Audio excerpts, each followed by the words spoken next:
of the midnight hour, when the world sleeps, India will awake to life and freedom. নমস্কার, আমি Sheikh Miraj Hossain, independent সোলসের সভাপতি। আজ আমরা ৭৮তম স্বাধীনতা দিবস পালন করছি। ১৯৪৭ সালে ১৫ই আগস্ট দীর্ঘ স্বাধীনতা সংগ্রামের পর আমাদের দেশ ব্রিটিশের হাত থেকে মুক্তি পায়। আজকে ৭৭ বছর স্বাধীনতা হওয়ার পরও আমাদের দেশ বহু জায়গায় পিছিয়ে রয়েছে। তার মেন দুটি জায়গা হচ্ছে শিক্ষা এবং স্বাস্থ্য। শিক্ষা হচ্ছে একটি জাতির উন্নয়নের মেরুদণ্ড, তবে দুঃখের বিষয় এটাই যে আমাদের দেশ শিক্ষা ব্যবস্থার মধ্যে অনেক সমস্যার ভরপুর। গ্রামের স্কুলে ঠিক মতন পাঠকর্ম কোনো ব্যবস্থা নেই। আমাদের দেশে অনেক বাচ্চা প্রপার এডুকেশন, প্রপার শিক্ষার ওপরে বঞ্চিত রয়েছে। শিক্ষা বলতে আমরা শুধু ট্র্যাডিশনাল এডুকেশনের কথা বলছি না।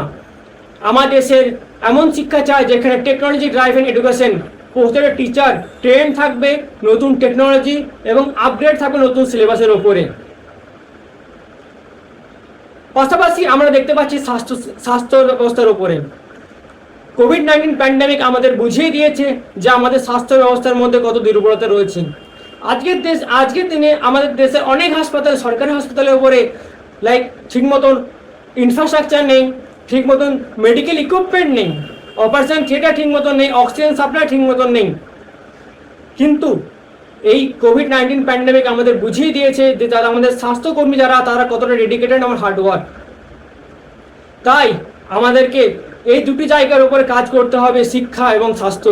স্বাধীনতা মানে শুধুমাত্র রাজনৈতিক স্বাধীনতা নয়, এটি প্রত্যেক নাগরিকের স্বাধীনতা শিক্ষা এবং স্বাস্থ্যের উপরে।